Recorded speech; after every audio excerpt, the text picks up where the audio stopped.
Antara kelebihan kita menabung dalam bentuk emas. Emas yang kita boleh buat sebagai simpanan kecemasan. Saya beri contoh dekat anda. Siapa dekat sini yang dah bekerja bertahun-tahun tapi tak boleh nak menyimpan?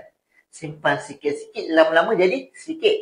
Anda betulkan kepada simpanan dalam bentuk emas. Sebagai contoh, anda yang gaji RM 3,000, at least kena ada dana kecemasan sebanyak 6 bulan gaji ataupun 3 bulan gaji. Sebagai contoh, kalau 3 bulan gaji, yang bergaji RM 3,000, at least anda kena ada dana kecemasan sebanyak RM 9,000.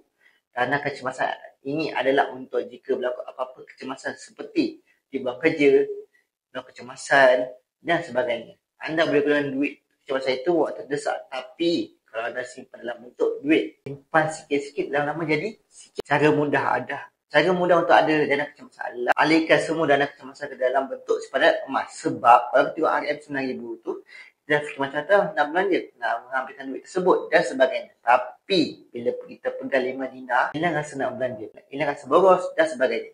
Bagi yang minat nak saya bantu menggunakan tabungan dalam bentuk emas, boleh klik link di bio saya untuk saya bantu sebaiknya. Teruskan follow saya dalam ilmu emas dan keuangan. Semoga bermanfaat.